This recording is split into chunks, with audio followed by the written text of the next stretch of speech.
bienvenido a Chisme Café y estamos muy felices que todos están aquí.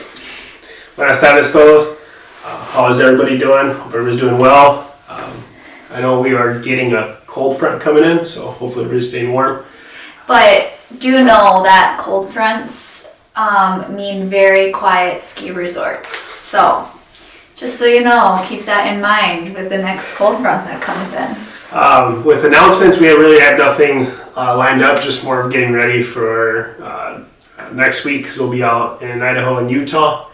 So depending on the situation, we might record, we might not record. So yeah, making sure that we have everything. We have a very busy week.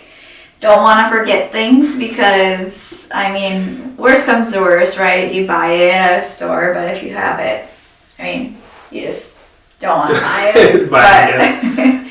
But yeah, nothing in regards to announcements. More for the Chisme, which is a really weird one. And it's in regards to Earth's core is changing. Scientists from China are stating it's slowing down in rotation, which I thought was really weird. So they basically, all the contents is that they have this equipment that's able to see what is happening at the Earth's core.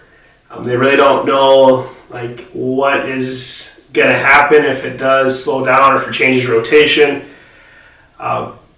I did read something about the polar vortex is changing too. So I don't know if those go like hand in hand or what. Yeah, I think they're just trying to find things to like correlate it with. But if that changes, the poles will change too.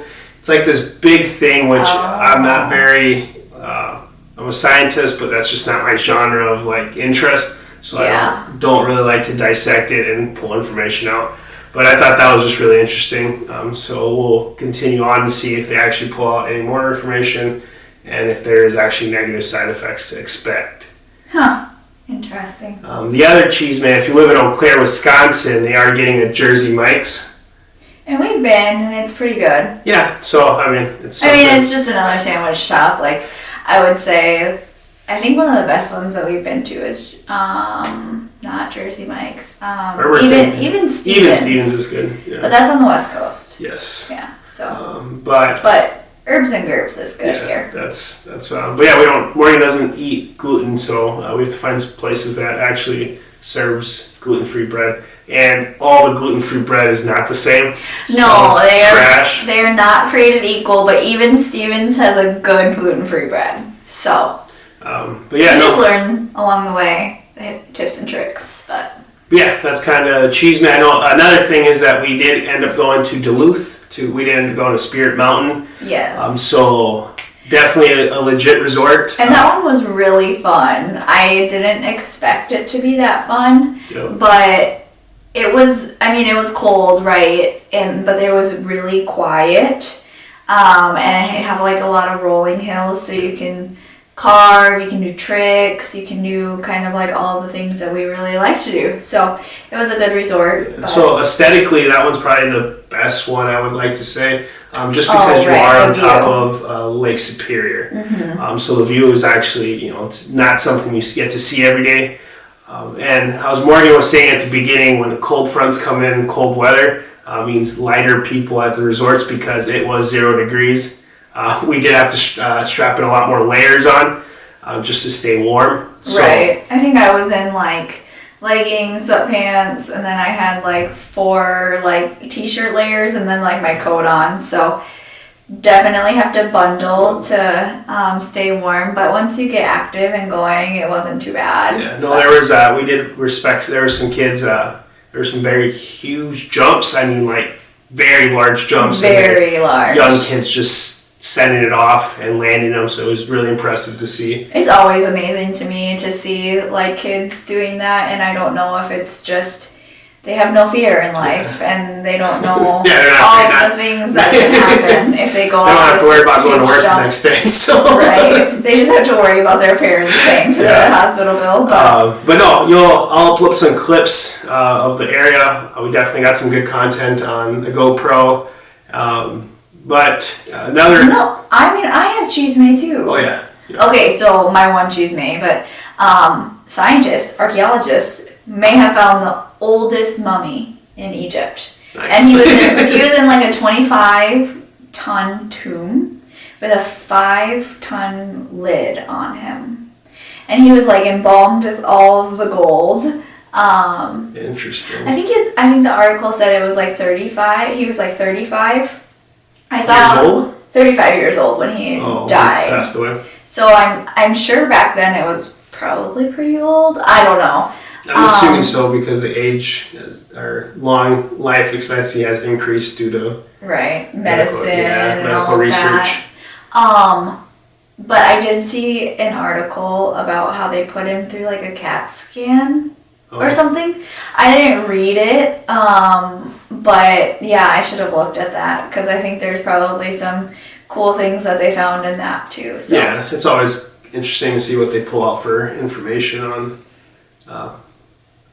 stuff like that because that's old. It's just mind-boggling though too, like the whole concept of Egypt. Like back then, you shouldn't have been able to, like in our minds, you shouldn't be able to build a 25-ton tomb with a 5-ton lid. Like how are you getting the lid on it, right? No, there's some questions there that are definitely not answered or it's up for speculation for sure.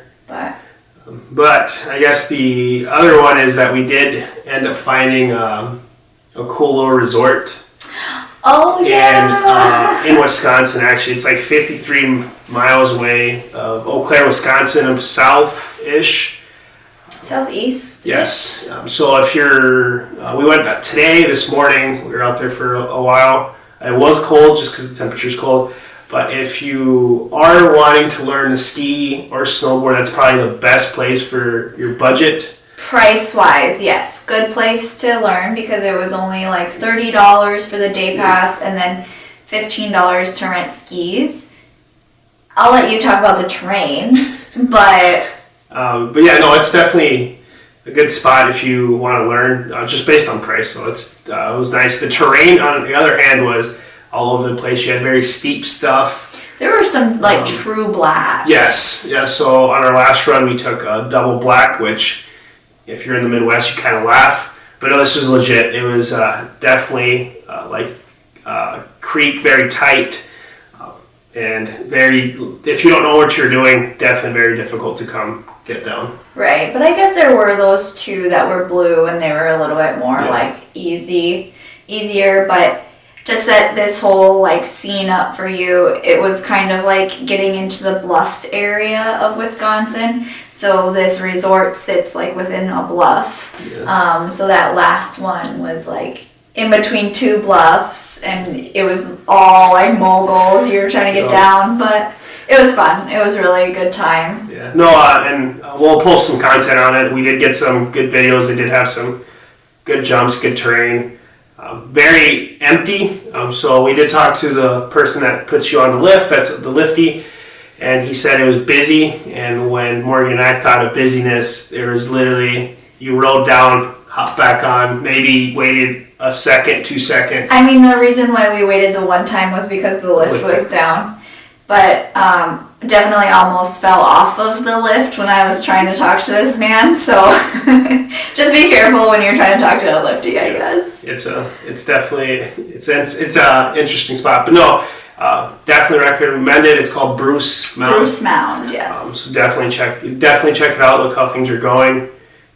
But then also just keep it quiet because it was good resort. But go ahead. Or do you have more cheese? No, I'm out. That's it. That's all I got. Well, I didn't have any. But okay, moving into our topic for the day. I had asked on, I think, Instagram of who has an inner monologue. And 99% of people said, I always talk to myself. I have an inner monologue.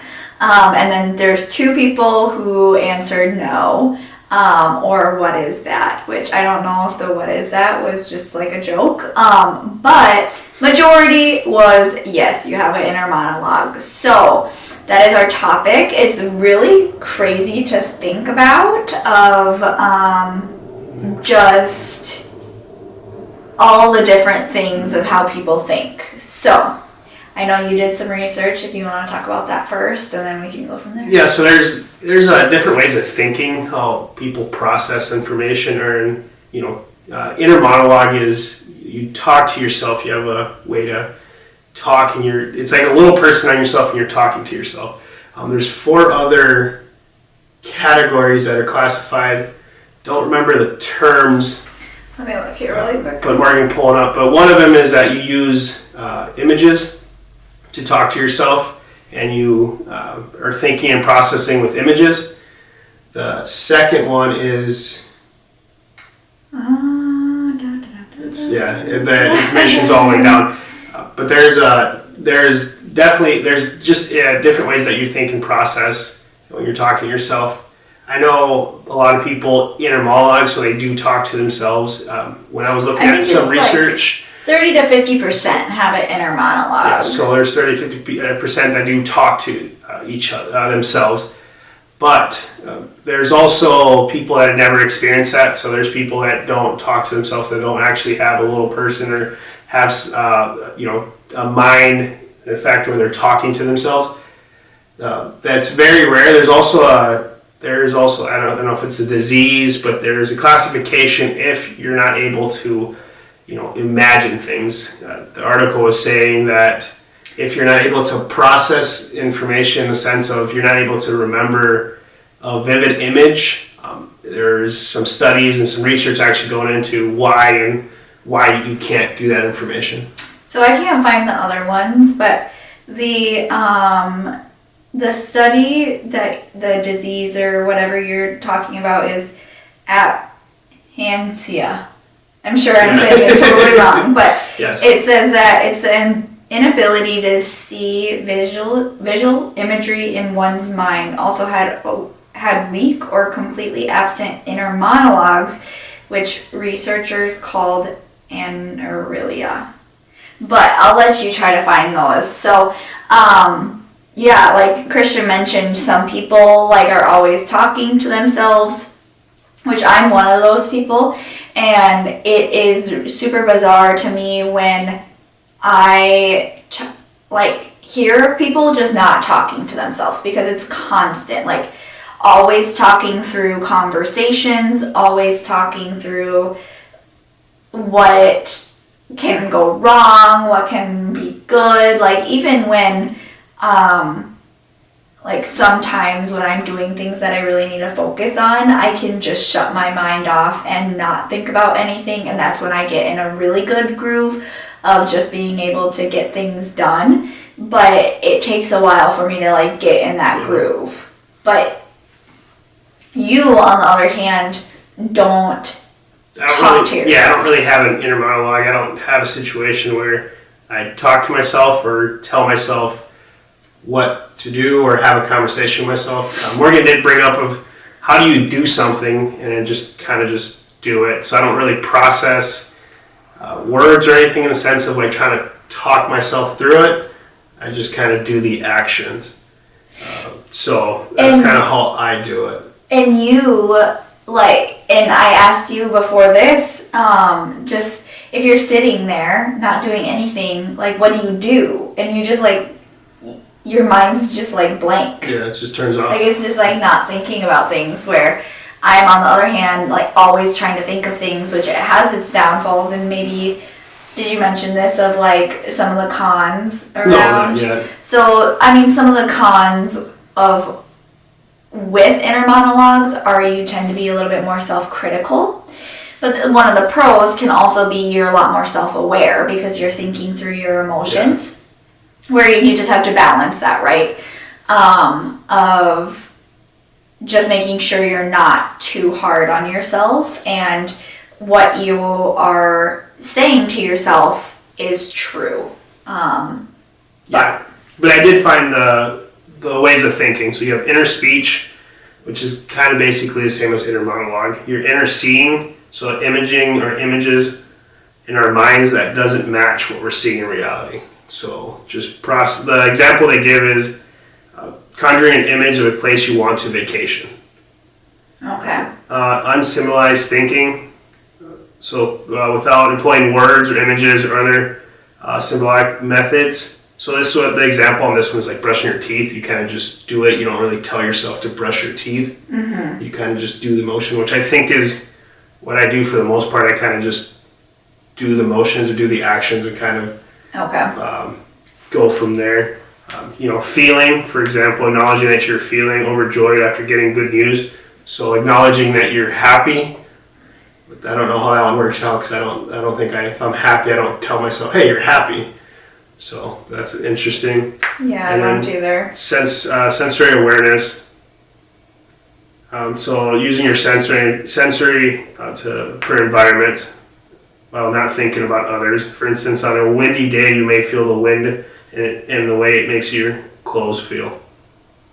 Oh yeah, I definitely don't think of like that. I'm more focused on myself. Yeah, so I mean, it's very interesting how your inner thinking is, so process of thinking. So some people have inner monologue where they talk themselves, talk about them, talk through things, and other people just kind of process through it. Right, and I think the hardest one would probably be, for me, the sensory thing. Because you would always be thinking about how your clothes feel on you, or how the carpet feels on your feet. I think that would be way worse. That would probably drive me insane than just having my inner monologue. Yeah. So I mean, scientists have put the effort into them. It's your mind's very complicated. There's a lot of things that they're doing to research and understand. But inner monologue is interesting because Morgan does process that way. And there'll always be nuances, right, with these of you can kind of have inner speech and you can have or inner monologue, which are pretty much the same thing. Or you can kind of be kind of have imagery or both, or you could have sensory and imagery. So, I mean, which puts things into... I mean, if you also don't have any of them, there might actually be a different method of how you process information. Which that would be really hard. But it puts everything into perspective, right? Because everyone has different perspectives. But you're taking in the information so differently between people. And before this, I was just joking around and I was like, well, maybe that's why fight styles are so different. In couples, generally there's one person who is if you're having a fight, you're I'm ready to go, we're going to fight this out, we're going to do this now. And there's usually one person who is just I'm not even going to engage with this because I need to think about it and process all the things coming at me. Which maybe it's just... Which when Morgan and I fight, and she's ready to go, she wants to deal with the problem now. And I am more of analyzing all the questions, analyzing everything. And maybe that's because I have to put the effort into looking into images or processing the information that way. But, it's kind of just interesting to see how other couples, how people actually just think. Mm-hmm. Yeah, but I mean, I guess I really don't think about me thinking. It's just a natural thing that I do, but... It is a natural phenomenon to have an inner monologue, so... Which is... 30 to 50% of people, so it's... Crazy to me. But, yeah, no, I mean, if you have an inner monologue, that's cool. Good way to think through processes, just to reflect back that maybe some people aren't processing and thinking the same way you do, so... Right. Reflect back to make sure that maybe someone else is a different mechanism, so that's probably why they approach a problem differently, look at different things. Keep them into perspective. I know so many people are different in so many ways, but try to find a common ground because you don't know how they're thinking, and you can ask people oh, what's your preferred communication style, but you probably don't ever ask your coworker, how do you think? So just keep it into perspective, keep that in perspective, and just be a nice human. Yeah, but that's all we got. I know it's short, but if you guys like the content, enjoy what you're hearing, please follow, subscribe, follow us on Instagram, TikTok. Like and subscribe this video. And share with your friends, get it out there. And then if you guys are still looking for merch, reach out to us. We are working on shorts and other different ways to market. Exactly. Yeah, feel free to reach out. We have lots of pictures of the ones that we've done so far. Definitely thank everyone who has reached out. Thanks again. We did send our first packages here. Yeah, we were slacking. Where I like to say that we just wanted to ship them all at once versus individuals. But yeah. So there'll be more little bears running around the world. Exactly. So thanks again, and we'll catch you next week, maybe. Maybe. But anywho, adios amigos. Adios.